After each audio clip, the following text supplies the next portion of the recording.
안녕하세요, 청취자 여러분. 저는 40대 후반으로 향해 가는 몸도 마음도 건강한 아들을 하나 키우고 있는 주부입니다. 얼마 전에 아들의 학교에 일이 생겨서 찾아갔다가 겪게 된 기가 막힌 이야기를 여러분들께 들려드리기 위해서 이곳을 이렇게 찾아오게 되었습니다. 여러분들은 다양한 의미로 살면서 잊을 수 없는 사람이 몇이나 되실까요? 저는 사실 손에 꼽히는 수준으로 적게 있었는데 제가 어린 시절부터 당했던 수모를 잊지 못해 기억하는 사람들이었습니다. 제 인생의 끈을 놓게 만들고 싶었던 사람들이자 악착같이 이를 악물게 한 사람들이기도 하고요.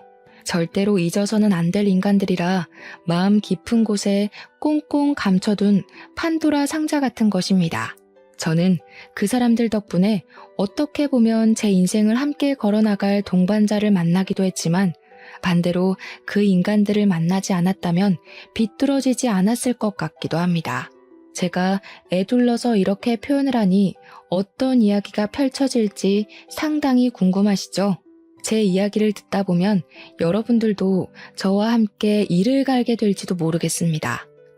아마 지금의 저는 모든 것을 다 포용하고 해탈할 수 있는 상태이기 때문에 청취자 여러분들도 이야기의 끝을 함께 하신다면 저를 꼭 안아주고 싶어지실지도 모르겠습니다. 잘했다, 잘 살았다, 힘내라. 그런 상투적인 말도 저에게는 큰 응원이자 용기였기 때문에 청취자 여러분들 또한 저에게 따뜻한 말 한마디 부탁드리겠습니다. 언어라는 것은 마음속에 담아두지 말고 표현을 해야 하는 거라고 하더라고요. 저도 제가 받았던 이 상처를 말로써 표현을 해보려고 이렇게 사연을 올려봅니다. 제 사연이 여러분들께 소개가 될지 긴가민가 하지만 그래도 한번 용기를 내서 다 털어버리겠다는 마음으로 줄줄이 제 이야기를 늘어놓아 보겠습니다. 함께 울고 함께 웃어주신다면 더할 나위 없이 이 글을 쓰게 된 저의 용기를 칭찬하게 될 것 같습니다. 그렇다면 지금부터 제 아픈 이야기, 황당한 이야기를 들려드릴게요. 태어났을 때 누구는 금수저를 물고 태어나고 누구는 흙수저를 물고 태어난다고 요즘은 그렇게들 많이 표현을 하더라고요. 어디 아파트에 사냐, 부모님이 무슨 차를 끌고 다니냐, 나라에서 나오는 지원금을 받냐 안 받냐. 그런 걸로 어린 아이들조차도 너는 금수저다, 너는 흙수저다 한다면서요. 저는 그 이야기가 참 우습게 느껴집니다. 흙수저 또한 흙으로 빚은 수저 정도는 들고 태어난다는 이야기 아니겠습니까? 저는 그 흙수저조차도 가지고 태어나지 못한 이 세상에 태어나서는 안 될 취급을 받은 아주 불쌍하게 처절한 아이였습니다. 저희 어머니라고 부르고 싶지도 않은 그 여자는 미혼모의 몸으로 저를 임신해서 제가 뱃속에 들어있는 10개월 내내 저를 감추고 그 누구에게도 드러내지 않았습니다. 어머니께서는 저를 낳고 나서도 버릴지 말지 한참을 고민했던 사람인 것 마냥 멍하니 계셨다고 했습니다.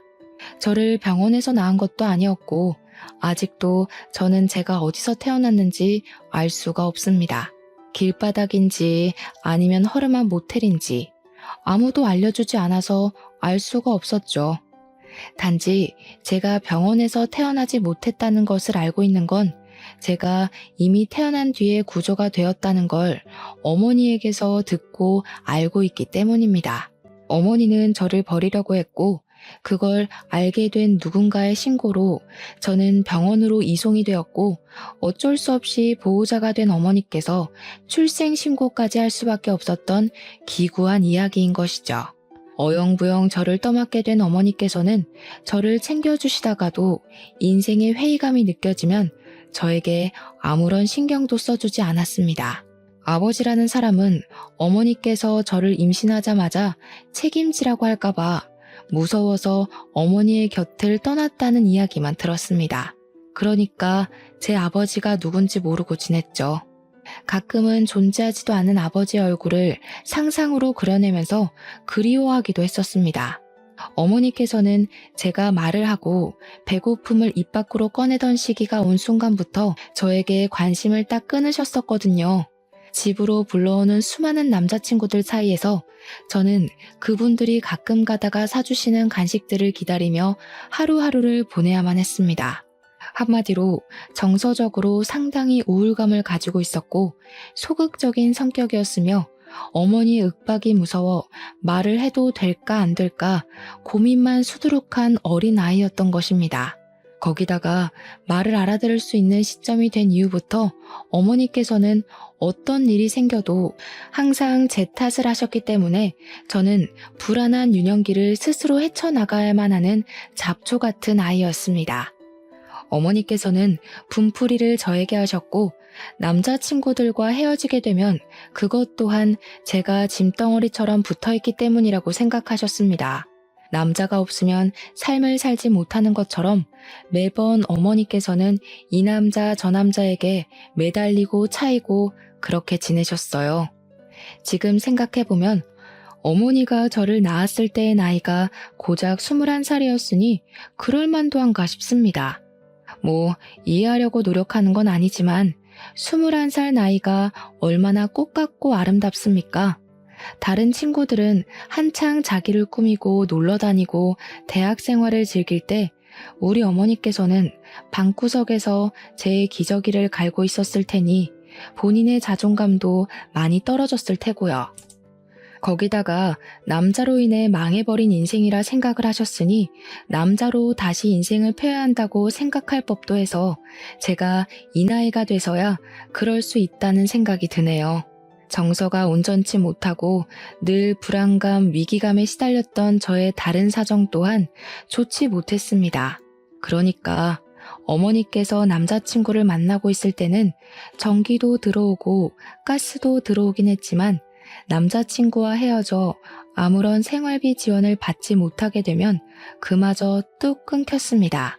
학교에 가려면 씻어야 하는데 전기도 들어오지 않고 난방이 되지 않으니 어두컴컴한 욕실에서 차가운 물로 머리를 감고 몸을 씻어야 했습니다. 가난이 정말 싫었지만 그보다 더 싫은 건 너네 집 엄청나게 가난하다며? 하고 저를 조롱하는 친구들이었기에 매일같이 박박 씻었거든요.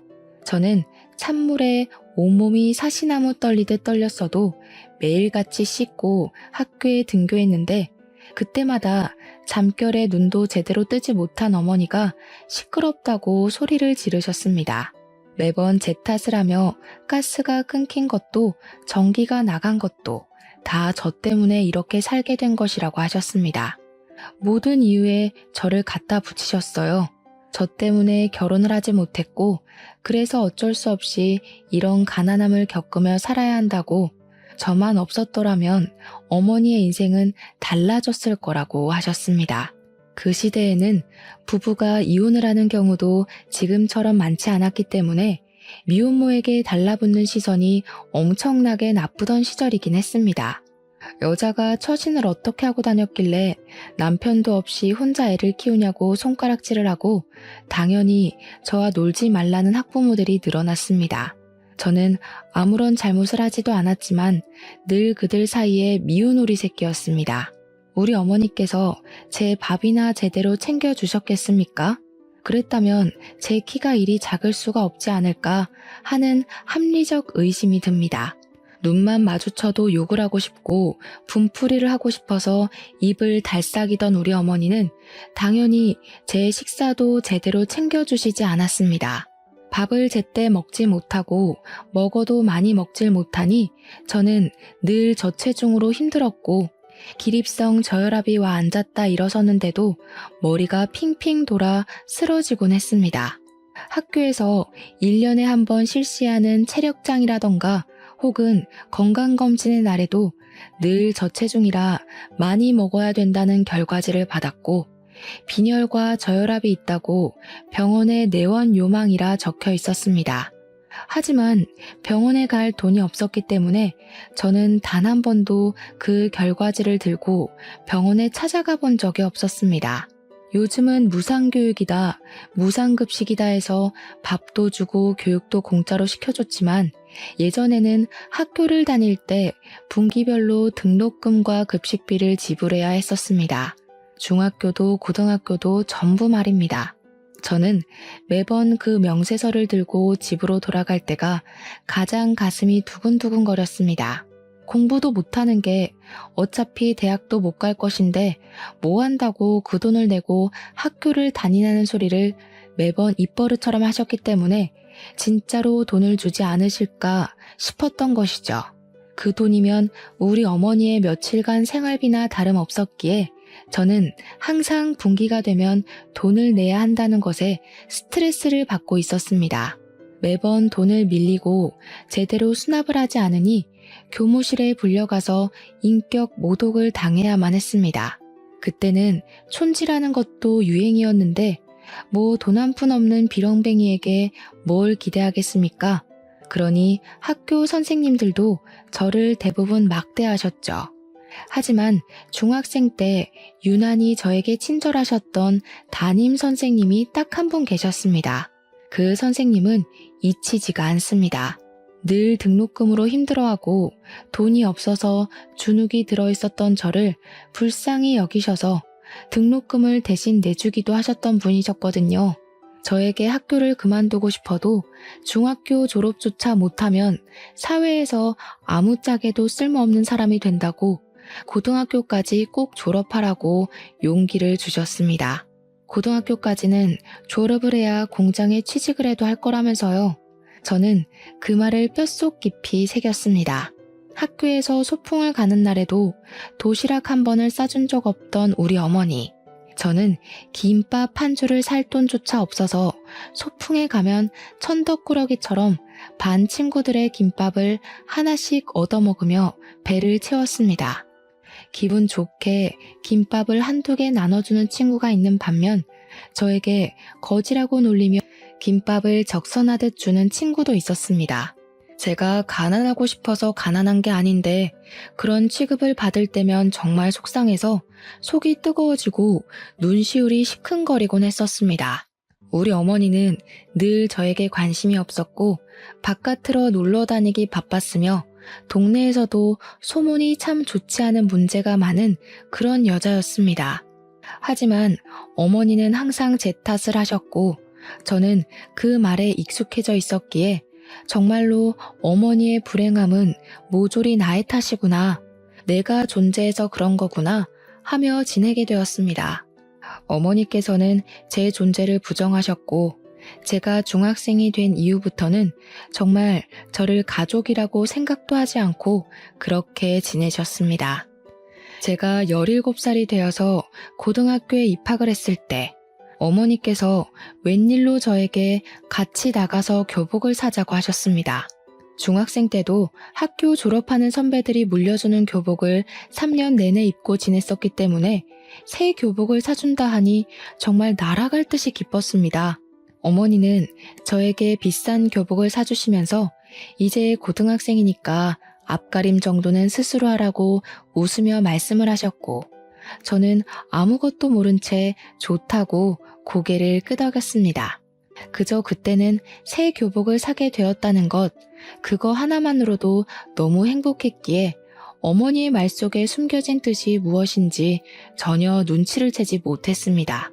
그렇게 새 학기를 기다리던 어느 날, 교복을 머리맡에 두고 깊은 잠이 들었는데 다음 날 눈을 떠보니 어머니께서 집에 계시지 않더라고요. 처음에는 그저 어머니께서 아침부터 볼 일이 있으셨나 보다 하고 말았습니다. 가끔 그렇게 일찌감치 사라지시는 날이 있었거든요. 그런데 그날 밤이 되도록 어머니께서는 집에 돌아오지 않으셨고 저는 자고 있으면 알아서 들어오시겠지 하면서 잠을 청하게 되었습니다.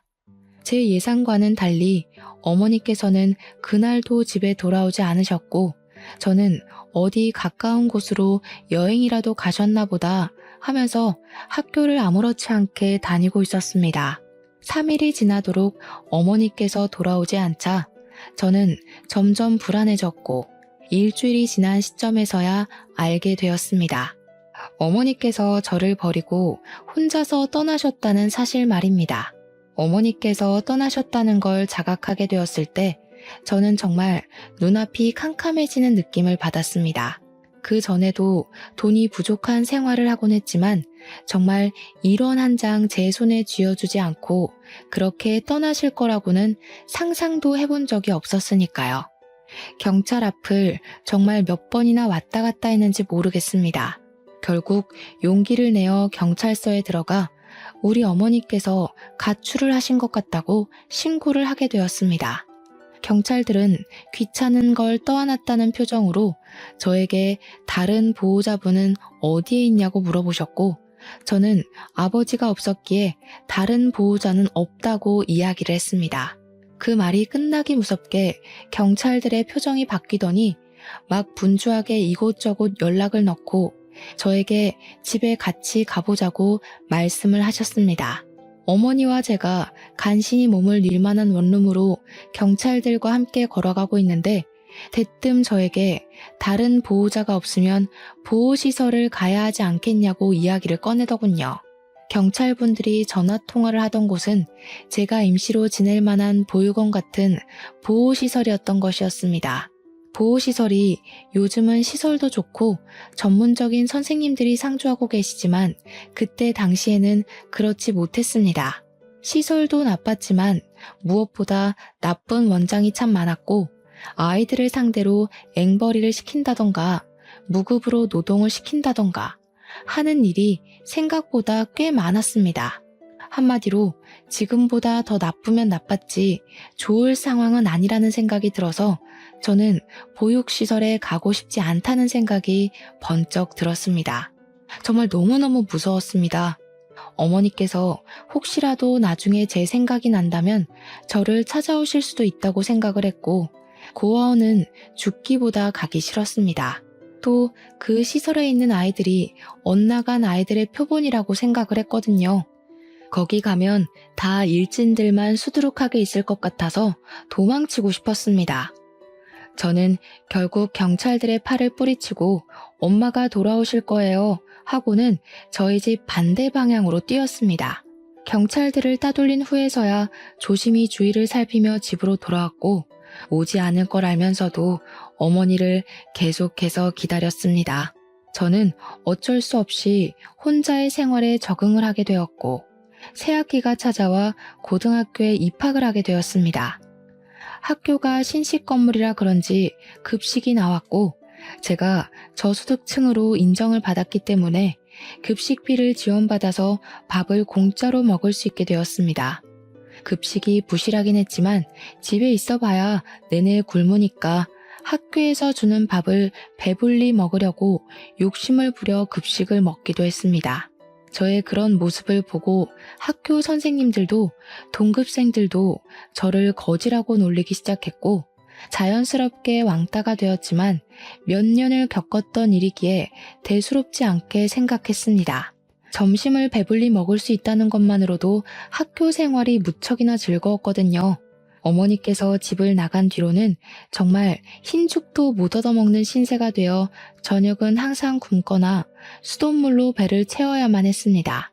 동급생 여자애들은 저를 무시하기 시작했는데 그 중에 유독 민지라는 여자아이가 저를 그렇게 괴롭히고 못살게 굴었습니다.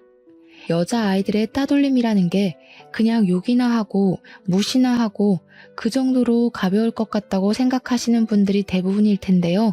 아닙니다. 정말 무섭습니다. 특히 민지라는 친구는 그저 저를 괴롭히기 위해 존재하는 사람 같았다고나 할까요? 아니요.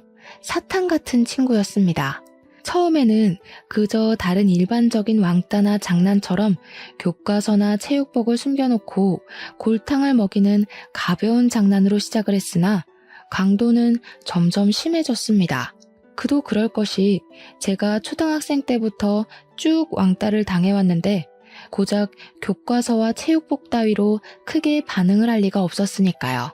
저를 괴롭히는 무리들은 제가 반응하지 않자 점점 심하게 저를 괴롭히기 시작했고 제 얼굴이 일그러지는 것을 보면서 상당히 기뻐했습니다. 더러운 쓰레기들을 모아서 제 책상 서랍 안에 넣어두기도 했고 일부러 화장실에 들어가 있으면 천장과 칸막이 사이로 물을 뿌려대기도 했습니다. 몇 번의 물 세례를 받은 뒤 교실에 들어가지도 못하고 화장실에서 숨지겨 울고 있었는데 선생님께서 수업에 들어오지 않았다고 공개적으로 저를 혼낸 일도 있었고요. 수업이 다 끝나고 집에 돌아가는 길에도 학교에서 쳐다본 게 기분이 나빴다며 저를 뒷골목으로 불러서 괴롭히는 일도 있었습니다. 몇 번의 반복 끝에도 저는 그 괴롭힘에 익숙해지지 않았고 더 이상은 견디기 힘들어 어른들에게 도움을 요청하려고 했지만 제 편을 들어줄 어른이 하나도 없었습니다. 결국 저는 큰 결심을 하고 선생님을 찾아갔더니 친구들 사이에서 그럴 수도 있지 않냐고 하시며 가해자의 편에 서서 이야기를 하시더라고요. 저에게 성격에 문제가 있을 수도 있으니까 반 친구들이랑 잘 지내보려고 노력을 해보라고 하시면서 마치 제가 가해자인 것처럼 이야기를 하셨습니다. 결국 저는 참다 경찰서를 찾아가게 되었고 경찰서에서는 학교에 신고가 접수되었다며 찾아와 가해 학생들을 불러냈습니다. 하지만 학교 측에서 학생들이기 때문에 수업을 뺄 수 없다고 완강하게 거부를 했고 우리 학교에서는 학교 폭력이라든지 왕따 같은 것은 없다고 딱 잘라 말했습니다. 그 뒤에 담임 선생님께서 저를 불러다가 같은 반 친구들끼리 장난도 치고 하는 거지 그런 걸로 경찰에 신고를 하면 안 된다고 저를 혼내셨습니다. 제가 못된 아이고 염치도 없는 학생이고 그러니 저에게 친구들이 하나도 없는 거라면서 저를 질책하시더라고요. 다행히 살던 집에서 쫓겨나는 일은 없었지만 제가 아르바이트를 하지 않고서는 생활을 전혀 할 수 없는 수준에 이르렀습니다. 눅눅해져 곰팡이가 피어버린 쌀은 더 이상 곤란해 먹을 수 없을 지경이었고 반찬 같은 건 기대도 할 수 없는 수준이었습니다. 물조차 살 돈이 없었기에 수돗물을 떠다 마시고 있었는데 그마저도 끊기기 일보 직전이어서 저는 일자리를 알아보게 되었습니다. 사실 그동안은 어머니께서 모든 공과금을 내고 계셨기에 저는 몰랐는데 전기와 가스가 끊겨버린 터라 정부에서 저희 집을 방문하게 되었습니다.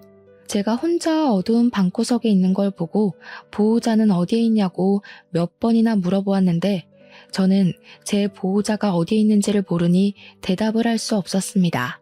저는 보육시설로 옮겨질 수 있다는 불안함에 사회복지사를 붙잡고 엉엉 울면서 보육원만큼은 가고 싶지 않다고 매달려야 했습니다.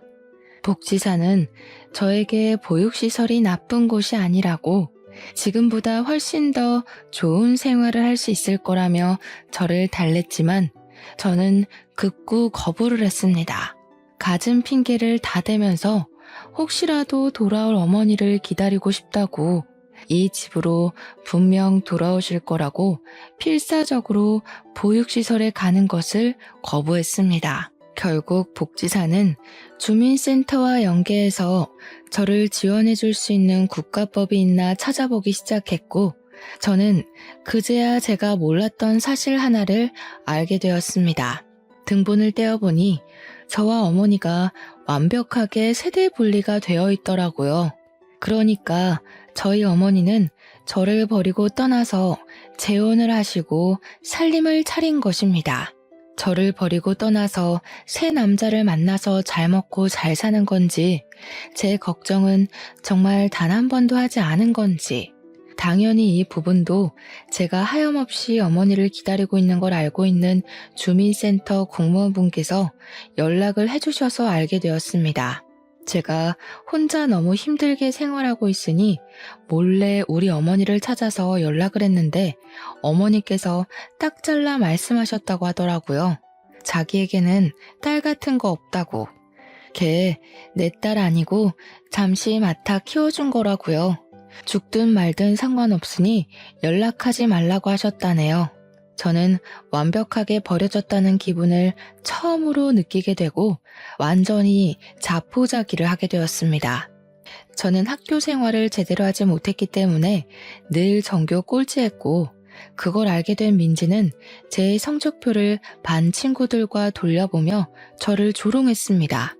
비렁뱅이 새끼가 공부까지 못하면 진짜 제대로 인생 망한 거 아니냐고 깔깔거리면서 친구들이랑 저를 놀려대는데 정말 부끄러웠습니다.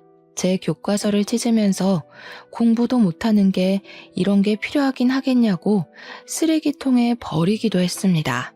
민지는 소위 말하는 일진이라는 선배 오빠들과 어울려 다니면서 오토바이를 타고 폭주족 흉내를 내고 담배를 태우고 술을 마시기도 했습니다.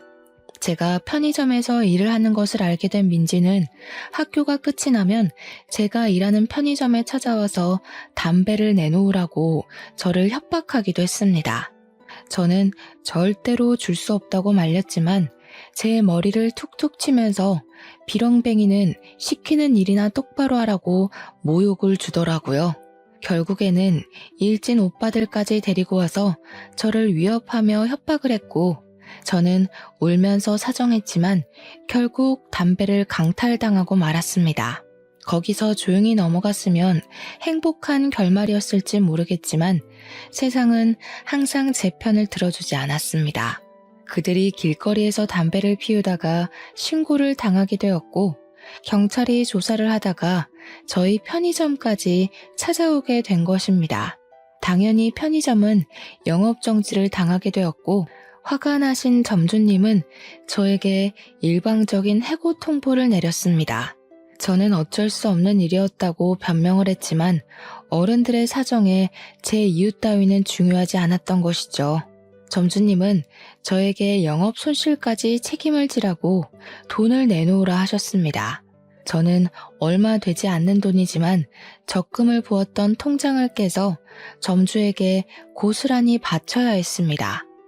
저는 악착같이 신문 배달을 하고 패스트푸드점이며 제가 할 수 있는 일은 빠짐없이 다 하면서 일을 하고 하루하루를 버텨나갔습니다. 고등학교 2학년이 되고 나서 민지와 드디어 다른 반으로 갈라지게 되었고 저는 학교 생활에 한 줄기 빛을 본 듯한 기분이 들었습니다. 물론 다른 학교로 떨어진 것은 아니니까 언제든지 저를 찾아와서 괴롭힐 수 있다고 생각을 했지만 쉬는 시간만 잘 피해 다니면 되겠다고 생각을 했습니다. 저는 행복한 상상을 하며 지내고 있었는데 어느 날 집주인분께서 저를 찾아와 전세금 300만 원 올려달라고 하셨습니다. 당장 300만 원이 어디에 있겠냐고 사정사정을 했지만 3개월밖에 시간을 더 주지 못한다고 돈이 없으면 지금이라도 집을 빼서 나가라고 하더라고요. 저는 하늘이 무너지는 듯한 기분이 들었지만 3개월 동안 300만 원을 모으지 못할 이유가 없다고 생각해서 다음 날부터 바로 인력센터로 출근했습니다. 공사장 막노동이라도 좋으니 돈을 벌 수 있게 해달라고 빌었고 건물 청소부터 택배 상하차까지 미친 듯이 일을 했습니다. 그 결과 2달이 조금 넘는 시간 만에 300만 원을 모아 집 주인분께 전세금을 드릴 수 있었습니다. 그리고 학교에 등교를 하니 담임 선생님이 저를 교무실로 불러서 뺨을 세게 치시더라고요. 선생님께 맞았다는 생각에 귀가 멍해지고 눈앞에 별이 반짝하는 것 같았습니다. 제가 두 뺨을 감싸고 선생님을 보자 씩씩거리며 말씀을 하시더라고요. 학교가 장난이야? 네가 나오고 싶으면 나오고 안 나오고 싶으면 안 와도 되는 놀이터야? 어? 이 새끼가 아주 이렇게 난장판으로 학급 분위기 조성할 거면 자퇴를 해. 저는 정말 너무나도 속상했습니다. 다른 이유도 아니고 의식주를 해결하기 위해서 학교를 나오지 못한 것인데 저를 문제아 취급을 하니까요. 하지만 악몽은 거기서 끝나지 않았습니다. 제가 새로 구한 아르바이트가 2층에 있는 파스타 집이었는데 저녁밥도 해결할 수 있고 생각보다 월급도 짭짤해서 마음에 드는 일자리였습니다. 그런데 그 건물 3층에 주점이 들어와 있었거든요. 제가 파스타집에서 마감 아르바이트를 끝내고 집으로 돌아가는데 그걸 민진의 일당이 목격을 한 것이었습니다. 간판이 꺼진 파스타집에서 나온 거라 생각하지 않고 제가 주점에서 일을 했다고 생각을 한 건지 학교에 이상한 소문을 내기 시작한 것입니다. 당연히 학교는 뒤집어졌고 저는 파스타집에서 아르바이트를 한 것이라고 속상함을 토로했습니다. 하지만 제 말을 믿어주는 사람은 아무도 없었습니다. 저를 믿지 못한 담임 선생님은 파스타집까지 찾아오셨고 제가 실제로 그곳에서 아르바이트를 하고 있다는 걸 보고 나서야 믿어주셨죠. 이미 소문은 전교생들에게 다 퍼져 있었고 저는 일일이 그 친구들을 찾아가서 주점에서 일을 하는 게 아니라고 해명을 할 수가 없었습니다. 결국 학부모의 항의 전화가 걸려오고 학교에서는 저에게 학교의 이미지를 실추했다고 하며 자퇴를 권유했습니다. 저는 죽어도 졸업장을 받고 싶다고 했지만 그러면 강제 전학을 보내겠다고 했어요. 저는 결국 고등학교 2학년이 되어서 학교를 그만두고 말았습니다. 저는 희망을 잃지 않고 계속해서 일을 하며 쉼없이 버텨냈고 20살이 되었습니다. 취직을 하고 싶었지만 내세울 게 없고 고등학교마저 중퇴이니 취직을 할 수 없었습니다. 저는 아르바이트를 전전긍긍하며 난방 올 때도 찬기가 가시지 않는 반지하 단칸방에서의 삶을 벗어나지 못하고 있었습니다. 그러다가 모르는 번호로 전화가 걸려와 받게 되었는데 제 계좌가 범죄의 연루가 되어서 지급 정지 처분을 받게 되었다며 웬 검사라는 사람이 전화를 했더라고요.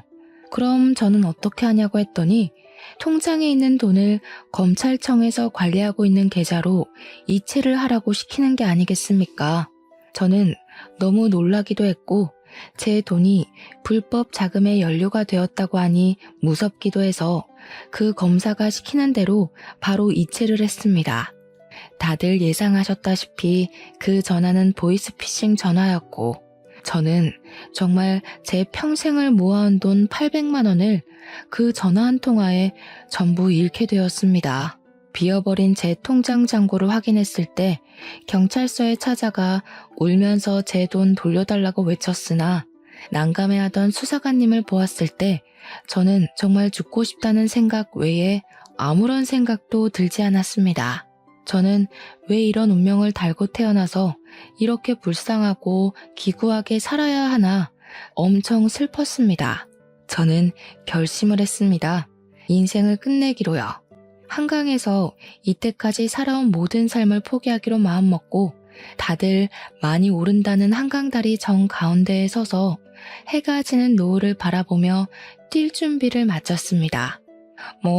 어디에서 보니까 머뭇거리다가는 사람들이 말린다고 하기에 결심이 서자마자 난간을 밟고 재빠르게 뛰어내리려고 하는데 누가 뒤에서 저를 끌어안고 힘으로 난간에서 떼어놓더라고요. 죽기로 마음을 먹은 저는 초인적인 힘을 발휘해 난간을 뛰어넘으려고 애를 썼지만 그 남자의 힘에 밀려서 나자빠지게 됐습니다. 내가 죽겠다는데 당신이 뭔데 나를 방해해? 아직 고등학생 같은데 뭐 때문에 벌써 삶을 끝내려고 하는 거야? 오히려 저에게 소리를 치면서 화를 내는 남자 옆에는 중년의 아저씨도 함께 있었습니다. 둘이 부자지간으로 보였는데 남자는 계속해서 저에게 고등학생이 하면서 화를 내더라고요. 제가 돈이 없어서 옷을 사지 않았기에 20살에도 내내 교복을 입고 지냈었거든요. 이렇게 사느니 그냥 죽는 게 낫다고요. 제 말에 남자와 아저씨는 저를 힘으로 질질 끌고 다리 밖으로 나와 근처에 보이는 커피숍에 들어가 저에게 따뜻한 차 한 잔을 사주셨습니다. 저에게 죽을 힘으로 살라고 하는데 그 말도 버겁고 억울해서 눈물이 나오더라고요. 당신들이 뭘 한다고 저한테 그런 소리를 하세요? 부모한테 버림을 받고 평생을 돈이 허덕이며 살다가 겨우겨우 모은 돈까지 보이스피싱 당했다고요. 처음 보는 사람들 앞에서 엉엉 울면서 콧물까지 쏟으니 그 부자가 당황해 하더라고요.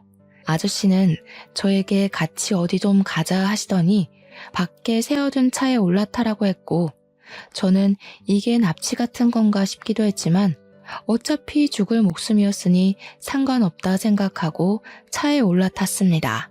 차 안에서 이야기를 하는데 남자는 27살이고 사진작가로 일을 하고 있다고 했고 아저씨는 예상대로 그 남자의 아버지였습니다.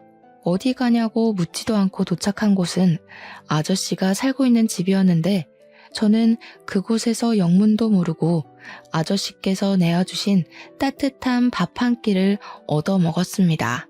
밥을 다 먹고 뻘쭘하게 앉아 있는데 아저씨께서 저에게 지갑에 있는 돈을 다 털어주시면서 내일도 이 돈으로 밥을 사 먹으라고 하셨습니다. 남자는 저에게 명함을 주면서 일을 할 곳이 없어서 걱정이라면 본인의 사진 보조로 써주겠다고 찾아오라고 했습니다.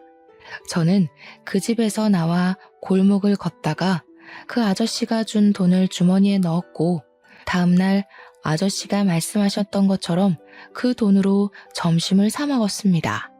일주일 동안 고민을 하다 결국 남자에게 받은 명함에 적힌 번호로 전화를 걸었고 굶지는 않게 해주겠다는 말에 남자의 보조로 일을 하게 되었습니다. 남자는 포토상을 받기도 했던 신인 작가였고 이름을 점점 알리고 있는 사람이며 작업물 또한 꽤 되는 전문가였습니다. 저는 그 남자 옆에서 4년이라는 시간 동안 카메라를 정리하고 필요한 렌즈를 전달하고 인화 작업을 돕고 조명을 설치하는 일을 하며 완벽한 보조로서 손발을 맞춰가게 되었습니다. 처음에는 이 일을 얼마나 할 수 있을까 싶었지만 밥도 몇 끼 챙겨주고 월급까지 섭섭지 않게 챙겨주니 일이 고돼도 버티게 되더라고요. 저는 그렇게 같이 일을 하며 정을 붙이고 7살이라는 나이를 극복하고 결혼까지 하게 되었습니다. 남편의 어머니는 남편이 어린 시절 일찌감치 돌아가셔서 남편은 시부와 둘이서 아웅다웅하며 살았다고 하더라고요. 시부는 제가 어떤 유년 시절을 겪었는지, 어떤 마음으로 삶을 포기하려 했는지, 다시 용기를 내어 살게 되었는지 알고 계신 분이라 결혼을 반대하지 않으셨습니다. 저를 내내 옆에서 지켜봐 주셨기에 오히려 잘 됐다면서 저희의 결혼을 진심으로 축복해 주셨고 저와 남편은 행복한 결혼식을 올리게 되었습니다. 과거가 저를 붙잡고 힘들게 하긴 했지만 결혼 이후에 많이 안정이 되었고 제 상처를 극복하는데 남편이 참 많은 도움을 주었습니다. 저희는 촬영 일정이 들쑥날쑥했기에 딱히 집이 필요하다고 생각되지 않아 시부와 함께 합가해서 살고 있었습니다. 그러다가 정말 적당한 시기에 제가 임신을 하게 되었고 너무나도 소중한 우리 아들을 낳게 되었습니다. 아이를 키우는 동안 남편의 일을 돕진 못했지만 이 소중한 아이를 옆에서 내내 지켜볼 수 있다는 게 행복하고 즐거웠습니다. 우리 아들은 또래보다 잘 먹기도 하고 편식도 전혀 하지 않아서인지 키가 참 컸습니다. 제가 키가 작고 말라서 우리 아들도 작으면 어떡하지? 하고 고민했는데 남편이 기골이 장대해서 그런지 아들도 남편 따라 크더라고요. 또래보다 힘이 좋으니 솔직히 걱정이 되기도 했습니다. 시대가 변하면서 학교 폭력에 관한 법도 많이 늘었고 우리 아들이 다른 친구들을 괴롭히지 말라는 법도 없으니까요. 그래서 저는 어릴 때부터 우리 아들에게 아예 운동을 가르치기 시작했습니다.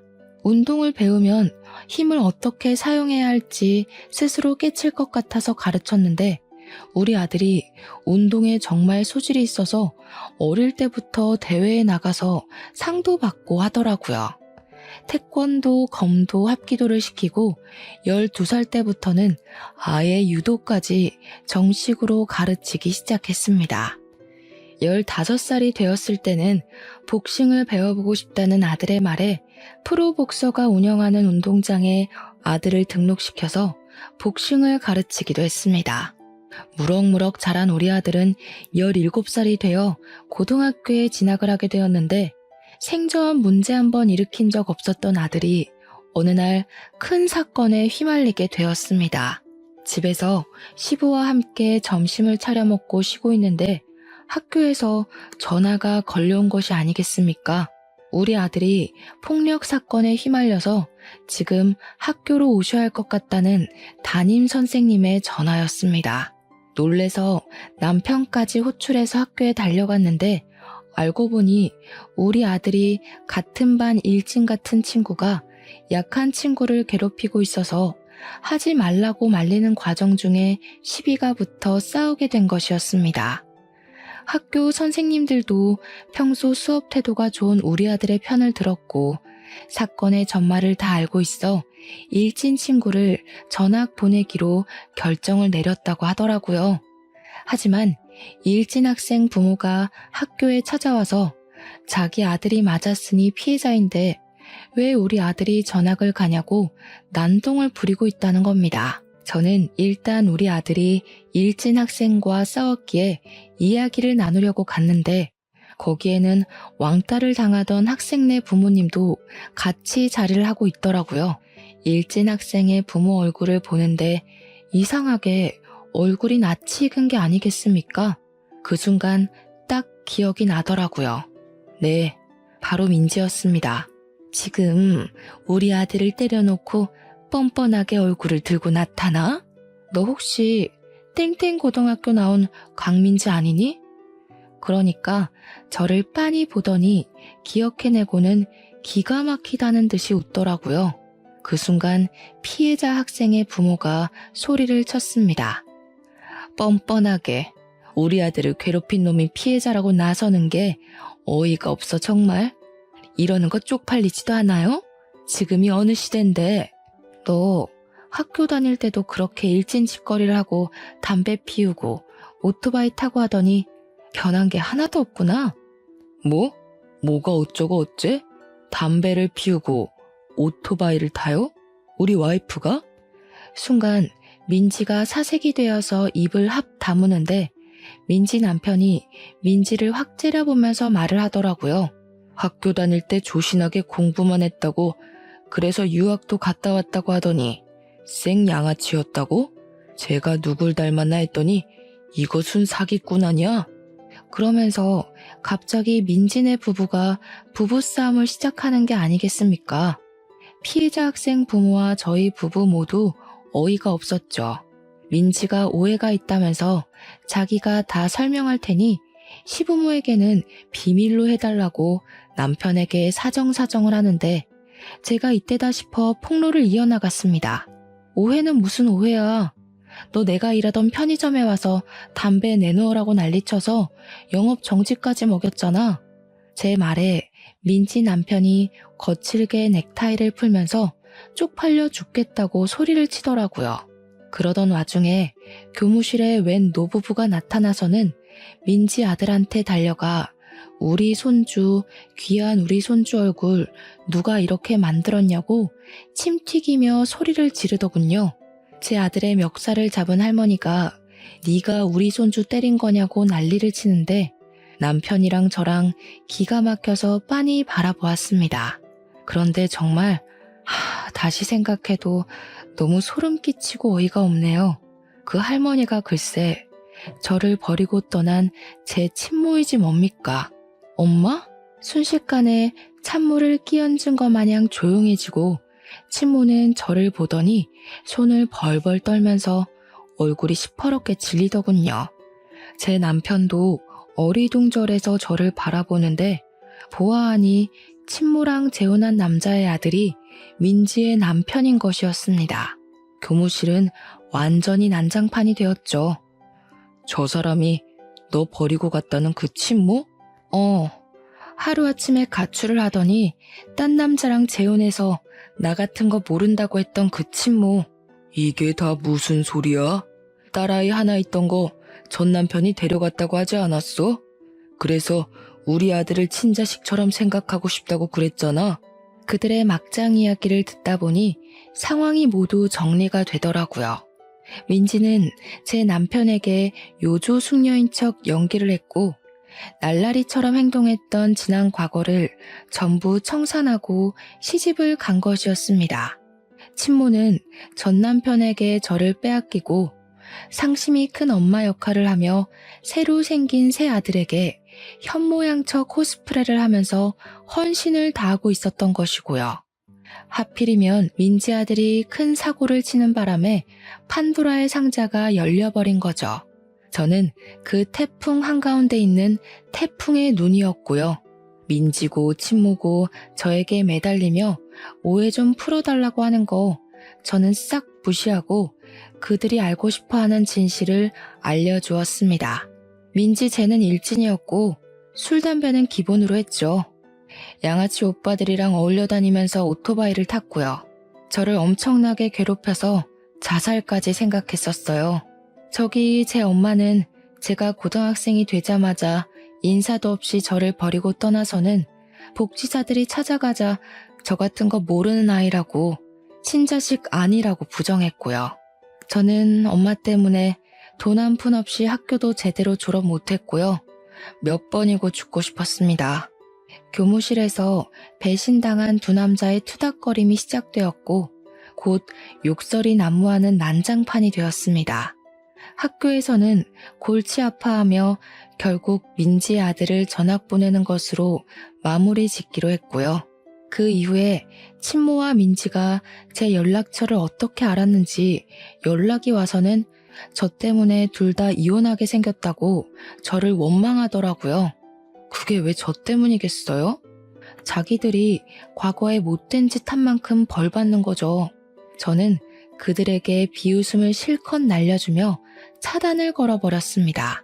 증거가 없어서 소송전을 펼치진 못했지만 그들도 똑같이 가정에 버림받고 멸시받게 되었으니 아주 쌤통이라 생각합니다. 저는 덕분에 속도 너무 시원하고요. 지금은 우리 아들, 우리 남편, 그리고 시부까지 함께 살면서 너무나도 행복하답니다. 여러분들은 제 사연 어떻게 들으셨나요? 정말로 시원하지 않나요? 여러분들도 속에 묵혀놓은 이야기가 있다면 다 꺼내어 말하는 건 어떨까요? 그럼 저처럼 속이 뻥 뚫리는 경험을 해볼 수 있을 거예요. 아무튼 제 이야기는 여기서 끝입니다. 들어주셔서 정말로 감사합니다.